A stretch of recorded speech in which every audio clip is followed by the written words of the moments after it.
नमस्कार, स्वागत है आपका सीएनबीसी आवाज एंड मोतीलाल ओसवाल स्टूडियोज में। मैं हूं मनीषा गुप्ता और कमोडिटी राउंडअप में हमारी टॉप हेडलाइंस में आज यहां पर सोना चांदी है। ओवरनाइट यहां पर अच्छी खासी तेजी देखने को मिली है। सोने में 2% तो चांदी में 4-4.5% की बढ़त ओवरनाइट बाजार में यहां पर देखने को मिली और एशियन मार्केट्स में हमने उन गेन्स को यहां पर होल्ड ऑन करते हुए देखा है। काफी सारे ग्लोबल कंसर्न्स हैं और उसका सपोर्ट सोने चांदी में है, लेकिन क्या वो कंसोलिडेशन खत्म हो चुका है? क्या यहां से और तेजी देखने को मिलेगी? इस पर करेंगे चर्चा। साथ ही बात करेंगे यहां पर सोयाबीन की, जहां पर यूएस और चाइना में हमने एक बातचीत और एक agreement in sense of trade होता हुआ देखा है, लेकिन अब जिस तरह से ट्रंप की स्टेटमेंट्स आई हैं कि भारत के साथ बहुत जल्द यहां पर करार हो सकता है, जो ये 50% का टैरिफ है ये कंसिडरेबली नीचे आ जाएगा। इन सब के बीच में सोयाबीन का किस तरह का रोल प्ले होगा, इस पर भी बात करेंगे। हमारे साथ आज जुड़ रहे हैं अनमोल सिल्वर के सीईओ किशोर रोनवाल, प्रो इंटेलिट्रेड सर्विसेज के फाउंडर दिनेश सोमानी एंड हमारे साथ होंगे सोपा के ईडी डीएन पाठक। लेकिन सबसे पहले बात यहां पर सोने की कर लेते हैं। 4000 के ऊपर, 4100 के ऊपर अब यहां पर प्राइसेस बनते हुए नजर आए हैं। अगर आपके सामने सोने का चार्ट लेकर आए तो आपको याद दिला दें कि अक्टूबर में 4381 का हमने ऑल टाइम हाई बनता हुआ देखा था। उसके बाद प्राइसेस ने मुनाफा वसूली देखी और 3925 तक के लोज भी हमने बनते हुए देखे और उसके बाद 4130 के लेवल्स आपकी स्क्रीन पर, यानी कि जो मुनाफा वसूली कंसोलिडेशन कुछ हद तक सोना यहां पर कर चुका है। 4000 अब यहां पर एक स्ट्रॉन्ग पाइवट पॉइंट के तरह पे उभरा है। दिनेश जी, कैसे देखेंगे गोल्ड के चार्ट्स यहां पर नियर टर्म के लिए और थोड़ा सा लॉन्गर टर्म के लिहाज से? जी बिल्कुल मनीषा जी, लेवल्स आपने ऑलमोस्ट सारे बता ही चुके हैं। निचले लेवल से काफी अच्छी हमने रिकवरी देखने मिली है और खास करके 1,17,500 के लेवल से ऊपर में दोबारा 1,25,000 के लेवल्स के आसपास ये अभी ट्रेड कर रहा है। आई थिंक रिकवरी काफी ज्यादा शार्प है और इसके जो मुख्य कारण हम देख रहे हैं कि जो कंज्यूमर सेंटिमेंट्स है ये 3.5 साल के लोएस्ट लेवल पर है। इंटरेस्ट रेट घटने के प्रबल चांसेस है और अनसर्टेनिटी का माहौल है जो प्राइजेस को निरंतर अपसाइड पुश करने का प्रयास कर रहा है। आई थिंक अभी भी मौजूदा स्तर पर 1,24,500 के आसपास अगर गोल्ड मिलता है तो खरीदारी का अवसर बन सकता है। 1,24,000 का स्टॉप लॉस मेंटेन करे, 1,26,000 का अपसाइड पोटेंशियल हमें देखने मिलेगा। लेकिन ये बात निश्चित तौर पर है कि जो ऑल टाइम हाई 1,32,000 के बने वो हाल फिलहाल मुझे नहीं लगता कि दिसंबर के एंड तक भी ये छूने का प्रयास करेगा। ये निचले लेवल से एक पुलबैक रैली जरूर आई है। ऊपर में 1,26,000, 1,27,000 यहां पर कहीं ना कहीं रेजिस्टेंस निश्चित तौर से फेस करेगी। दिनेश जी, अगर थोड़ा सा लॉन्गर टर्म सिनेरियो यहाँ पर लेना हो, आपने नियर टर्म तो बताया 1,26 तक यहाँ पर प्राइसेस जा सकते हैं, साल के अंत तक यहाँ पर प्राइसेस क्या होंगे? जी मुझे लग रहा है कि एक बड़ा मूव आने के बाद में अब ये करेक्टिव फेज हमें देखने मिला है जो 1,17,500 का लेवल्स आया है। यहाँ से pull back rallies max to max मुझे लगता है कि 1,28,000 यहाँ तक जाने के चांसेस लगते हैं साल के अंत तक के। और नीचे का जो सपोर्ट या बेस प्राइस जो अभी बना रखा है वो 1,22,000 का है। तो ओवरऑल जो स्ट्रक्चर है मुझे लगता है 1,22,000 से 1,28,000 यह दायरा दिसंबर तक एंड तक ये मुझे मेंटेन करता हुआ नजर आता है। और चांदी में कैसे देखेंगे, क्योंकि चांदी में भी अच्छी खासी बड़ी वॉलेटाइल मूव्स हमने आते हुए पिछले एक महीने में देखी हैं। बिल्कुल 1,39,200 के लेवल से दोबारा 1,56,000 के आसपास ये ट्रेड कर रहा है। 12% की एक शार्प रिकवरी हमें देखने मिली है और इसका मोमेंटम काफी ज्यादा स्ट्रांग है compare to gold. Silver on chart अगर मैं देखूं तो गोल्ड के मुकाबले काफी ज्यादा स्ट्रांग लगता है। 1,54,500 के आसपास मुझे लगता है यहाँ पर खरीदारी बन सकती है। 1,59,000 मुझे ये अपसाइड पोटेंशियल इसमें नजर आता है और यहाँ पर भी मुझे लगता है कहीं ना कहीं 1,62,000 तक का ये कैप जरूर मेंटेन करेगा। तो जो निचले लेवल से कम 15-16,000 की रिकवरी आई है, 5-6,000 की रिकवरी थोड़ी शायद और मेंटेन करेगी और वहां पर कहीं ना कहीं रैली थोड़ी सी पॉज होती हुई नजर आती है। तो ये तो सोने चांदी के प्राइसेस यहाँ पर हैं, जहाँ पे खरीदारी सोने और चांदी दोनों में लौटती हुई नजर आ रही है और चांदी में ऑफ कोर्स पॉसिबिलिटीज और बढ़त की एक्सपेक्टेशंस यहाँ पर ज़्यादा हैं। चांदी के बारे में किशोर जी, आपकी भी क्या सेंस है अब यहाँ पर प्राइसेस को लेकर, क्योंकि एक रैली ठहरती हुई नजर आई, कंसोलिडेशन भी आया। अब जैसे दिनेश जी को लग रहा है 139 से जो 156 तक का है यहाँ पर अप मूव और बढ़त की एक्सपेक्टेशन है, आप कैसे देख रहे हैं? मनीषा जी, मुझे लगता है चांदी में अभी 1,63,000 फिजिकल मार्केट्स में चांदी जानी चाहिए। और जैसे मैंने लास्ट टाइम बोला था कि दिवाली के बाद एक करेक्शन हम देखेंगे 1,50,000 के आसपास, तो 1,50,000 तो टच हो गया था और लो पे 1,45,000 मार्केट में चांदी आई थी। तो 1,45,000 पे इसको सपोर्ट मिल रहा है और मुझे लगता है 1,62,000 या 65,000 पे ये वापस कंसोलिडेट होगा। तो मुझे लगता है कि मार्केट नेक्स्ट 2-3 महीनों में 1,45,000 से 1,65,000 की रेंज में चलेगा। खरीदारी किस तरह की है यहाँ पर इन लेवल्स पे किशोर जी? मार्केट्स अभी काफ़ी स्लो है। दिवाली के बाद मार्केट्स काफ़ी स्लो चल रहे हैं। रिटेल आउटलेट्स में काफ़ी मार्केट्स स्लो चल रहे हैं, खरीदारी कम है। लेकिन जैसे ही अभी मेरे को लगता है कि 10-15 दिन के बाद मार्केट्स वापस पिकअप होंगे और अच्छी खासी जैसे मैरिज सीजन्स जनवरी से स्टार्ट हो जाएँगे, तो काफ़ी अच्छी खरीदारी स्टार्ट होगी। अब मेरा वही आपसे सवाल था कि दिवाली की खरीदारी यहाँ पर हो चुकी है और मुझे याद है आपने कहा था अच्छी खरीदारी भी थी और वेडिंग सीजन की बाइंग अब यहाँ पर बनते हुए नजर आएगी। किस तरह की एक्सपेक्टेशंस इस महीने से हैं, नवंबर के महीने में, इंपोर्ट को लेकर और सेल्स को लेकर? इम्पोर्ट को लेके इस महीने में काफ़ी imports are low due to the जो इम्पोर्ट्स हमने अक्टूबर में देखा, काफ़ी वेरी हाई इम्पोर्ट्स इंडिया में आया था चांदी।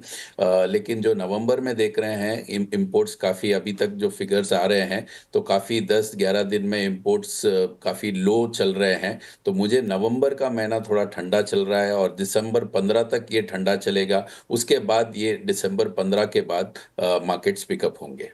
हम्म किशोर जी, जैसे आपने लास्ट टाइम भी हमें कहा था कि जो ज्वेलरी बाइंग है वो यहाँ पर ऑन द स्ट्रॉन्गर साइड है। Bars and coins investment demand हमने काफ़ी बेहतरीन आते हुए देखी है। आगे जाकर अब किस तरह की तैयारी है, लोग किस तरह से लेना चाहेंगे? ईटीएफ्स काफ़ी बेहतर करते हुए नजर आए हैं। डिजिटल चांदी ने भी यहाँ पर पिकअप किया है।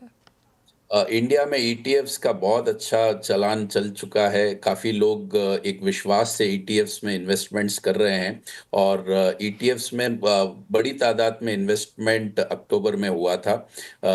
काफ़ी कंपनियों ने तो प्रीमियम रेट जाने के लिए रोक भी दिया था। लेकिन अभी ईटीएफ्स का मार्केट्स इंडिया में अच्छा बन रहा है।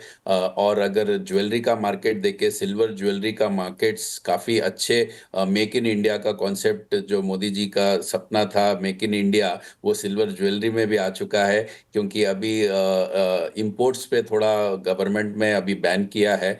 जो बैंकॉक और टर्की से जो ज्वेलरी आ रही थी, तो वो अभी गवर्नमेंट ने अभी स्टॉप किया हुआ है। तो मेक इन इंडिया का कॉन्सेप्ट्स में अच्छा एक एनकरेजमेंट मिल रहा है कि इंडियन ज्वेलरी और सिल्वर ज्वेलरी का मार्केट बूम होगा। और देखा जाए तो नवंबर में वी विल सी, दिसंबर में हम लोग काफ़ी अच्छा सेल्स का एक्सपेक्टेशन कर रहे हैं। क्योंकि जनवरी से बहुत बड़े तादाद में मैरिजेस इंडिया में है। तो ज्वेलरी का मार्केट, सिल्वर ज्वेलरी का मार्केट और बर्तन का मार्केट दिसंबर से अच्छा पिकअप होगा। Point taken. किशोर उनवाल जी, बहुत शुक्रिया साथ जोड़ने के लिए। और जाते जाते अगर आप हमें ये बताना चाहें कि अगले साल आपको चांदी कैसी नजर आती है, क्योंकि 145 टू 165 का जो लेवल है वो आपने हमें इस साल के लिए दिया है। अगले साल में क्या बढ़त की ही एक्सपेक्टेशन है? मैं मार्च 2026 के आसपास चांदी समवेयर नियर 1,75,000 फिजिकल मार्केट्स में मैं देखता हूँ। ऑल राइट, तो चांदी की तेजी अच्छी खासी यहाँ पर बरकरार रह सकती है। हायर हाईज यहाँ पर चार्ट्स में आपको बनते हुए नजर आएंगे। किशोर उनवाल जी, बहुत शुक्रिया साथ जुड़ने के लिए। तो वेल, ये तो बात हुई सोने की, और चांदी में हमने आपको एक डिटेल सेंस दिया है कि प्राइसेस कैसे रह सकते हैं, मांग कैसी है और आगे जाकर किस तरह की देखने को मिल भी सकती है। कॉपर आपकी स्क्रीन पे लेके आएंगे, क्योंकि यहाँ पर रोजाना कुछ ना कुछ पॉजिटिव क्यूज बनते हुए नजर आए हैं और 1000 के आसपास के लेवल्स यहाँ पर लगातार होल्ड हुए हैं।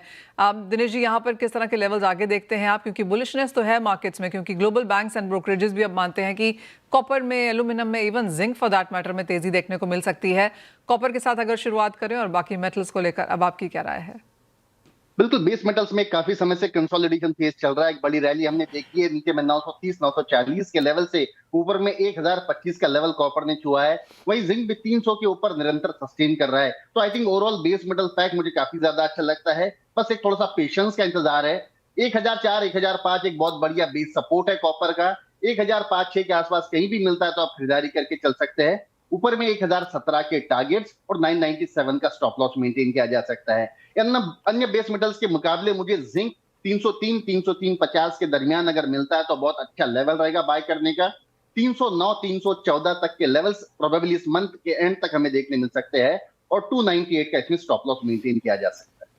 Dinesh ji, agriculture as a space में किस तरह की हालत है? बिकॉज हमने गुआर में थोड़ा बहुत सपोर्ट आता हुआ देखा था, मसालों में बहुत ज्यादा उठापटक यहाँ पर बनती हुई नजर आई है। वॉल्यूम्स ऑफ कोर्स थोड़ी सी कंसर्न यहाँ पर रही है कुछ समय से अब, लेकिन ओवरऑल एज एन एग्री में कहाँ देखते हैं जो ट्रेडेबल कमोडिटीज में उनमें कुछ अपॉर्चुनिटी? जी बिल्कुल, ओवरऑल एग्री सेक्टर काफी डल और लैकलस्टर सा हो चुका है। वॉल्यूम निरंतर श्रिंक होते जा रहे हैं, लेकिन 2 या 3 काउंटर से मुझे अभी भी लगते हैं, खास करके कैस्टर सीड जो दिसंबर का वायदा है मुझे लगता है कि 6820 के दरमियान एक बढ़िया लेवल है सपोर्ट जोन है बाय करने के लिए। ऊपर में प्रोबेबली 7100 के लेवल्स ये 1.5 महीने के भीतर भीतर दिखा सकता है और 6620 का इसमें स्टॉप लॉस मेंटेन कर सकते हैं। हल्दी में भी हमने निचले लेवल से काफी अच्छी रिकवरी देखने मिली है और मुझे लगता है कि 15,100 15,150 के आसपास जो दिसंबर का हल्दी वायदा है ये बाय किया जा सकता है। 14,700 का स्टॉप लॉस मेंटेन करके 16,200 के टारगेट्स प्रोबेबली ऊपर दिखा सकता है। इन सब के मुकाबले मुझे एक धनिया ऐसा काउंटर लगता है जो एक बेहतरीन परफॉर्मेंस दे सकता है आने वाले समय में और आने वाले साल में भी। 8300 के आसपास का दिसंबर का धनिया वायदा कॉन्ट्रैक्ट बढ़िया बाय का एक लेवल है। ऊपर में 8800 से 9100 के लेवल्स ये प्रोबेबली शो कर सकता है 2 महीने के भीतर में और 8000 का इसमें स्टॉप लॉस मेंटेन कर सकता है। क्रूड में भी एक स्थिरता यहाँ पर लौटी है, $60 अनाउंस के ऊपर फिलहाल के यहाँ पर लेवल्स। बाजार को लगता है कि दिसंबर में यूएस फेड रेट कटौती फिर से करेगा, उसका कुछ सपोर्ट हमने दिनेश जी आता हुआ देखा है। बाइंग साइड्स पर ही रहें। क्रूड एक रेंज बाउंड एक्टिविटी में ट्रेड कर रहा है, 5250 डाउन साइड और 5450 अप साइड। मुझे लगता है 5300 के आसपास ट्रेड कर रहा है। स्टॉप लॉस छोटा है यहाँ पर, 5250 का स्टॉप लॉस मेंटेन करे, मौजूदा स्तर पर बाय किया जा सकता है।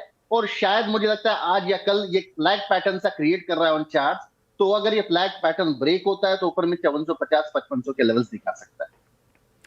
दिनेश सोमानी जी, बहुत शुक्रिया साथ जुड़ने के लिए, तमाम कमोडिटीज की स्ट्रैटेजीज भी यहाँ पर शेयर करने के लिए। इसी के साथ एक ब्रेक का भी समय है, लौटेंगे तो सुपा के ईडी डीएन पाठक जुड़ेंगे हमारे साथ अब सुपा के ईडी डीएन पाठक है। मिस्टर पाठक, शुक्रिया साथ देने के लिए। और सोयाबीन अगर हम अंतर्राष्ट्रीय बाजारों में देखें तो अभी भी मल्टी मंथ हाइज पर जारी है, क्योंकि बाजार को लगता है कि जो ग्लोबल शिफ्ट है यहाँ पर सोयाबीन खरीदारी का वो शायद चेंज हो सकता है। चाइना मार्केट में फिर से लौटा है और जिस तरह से यूएस प्रेसिडेंट की स्टेटमेंट्स हैं कि इंडिया से बहुत जल्द यहाँ पर करार होगा और काफ़ी सारी चीज़ों पर यहाँ पर सहमति बनी है। इस बीच में क्या सोयाबीन आपको अभी भी कुछ सुनाई दे रहा है कि किस तरह की यहाँ पर डील हो सकती है और क्या उसमें से डेयरी स्पेशली एग्री और उसमें specially soya out of the whole conversation है? मुझे तो अभी भी ऐसा लगता है कि सोया को इस डील से बाहर ही रखा जाएगा, क्योंकि सोयाबीन में जैसे मैं पहले भी कहता रहा हूँ कि इंपोर्ट करने की कोई मील या दोनों चीज़ों की कोई ज़रूरत नहीं लगती है। और सोयाबीन की हमारी कीमतों में और यूएस की कीमतों में जो फ़र्क है उसको देखते हुए सोयाबीन जो जेनेटिकली मॉडिफाइड सोयाबीन है उसको डील से बाहर ही रखा जाएगा।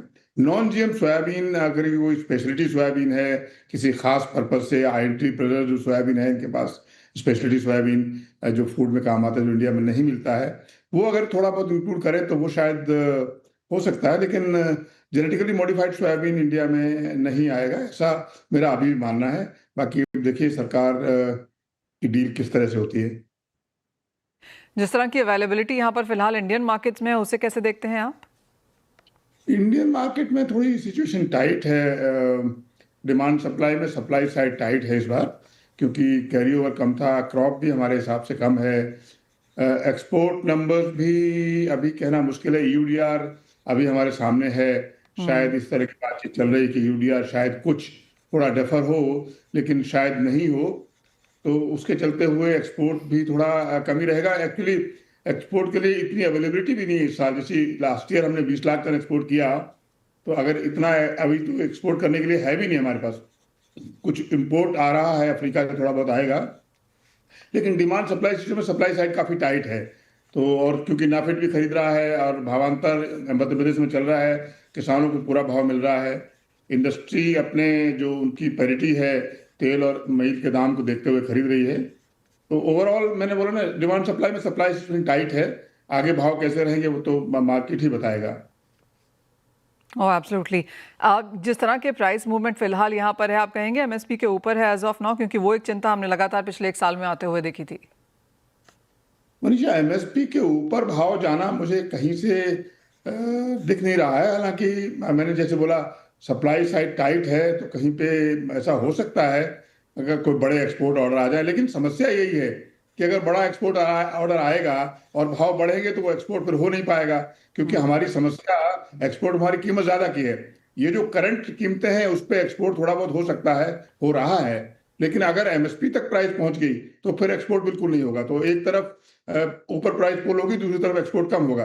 वो एक ऐसी सिचुएशन बनी हुई आ रही है बिल्कुल। तो इतना एक्सपोर्ट होगा कहना मुश्किल है। मैं तो उम्मीद कर रहा हूँ कि 8 से 10 लाख टन ही हो पाएगा इस साल।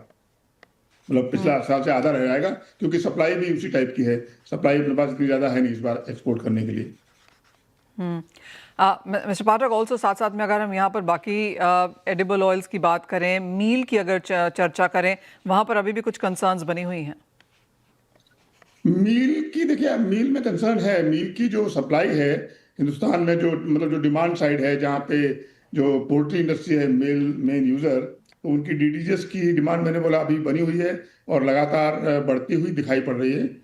तो वो थोड़ा सा रिलीफ है, क्योंकि अगर मील की डिमांड और बढ़ेगी तो फिर सप्लाई साइड और ज़्यादा टाइट हो जाएगी।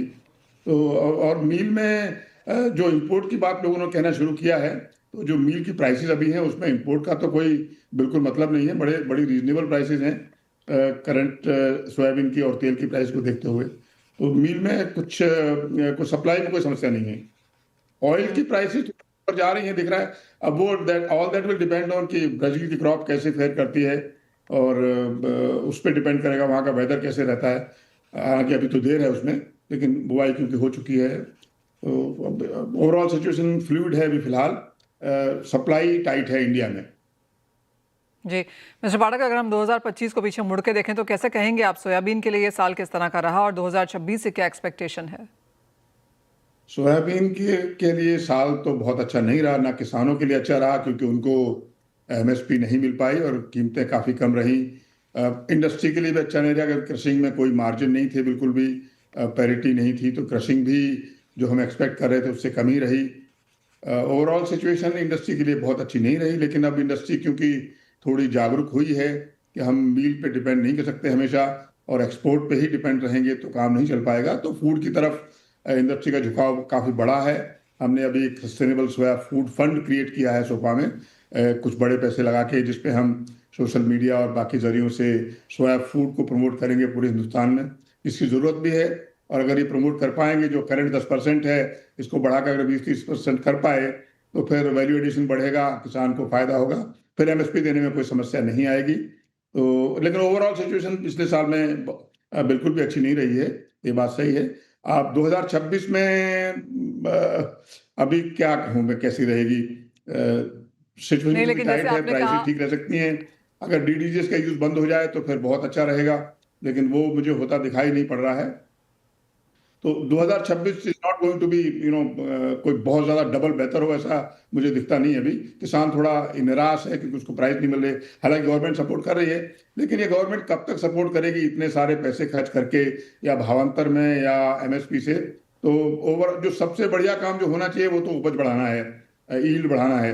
वो होगा तभी लॉन्ग टर्म रिलीफ इस इंडस्ट्री को मिलेगा और फूड में यूज बढ़ेगा।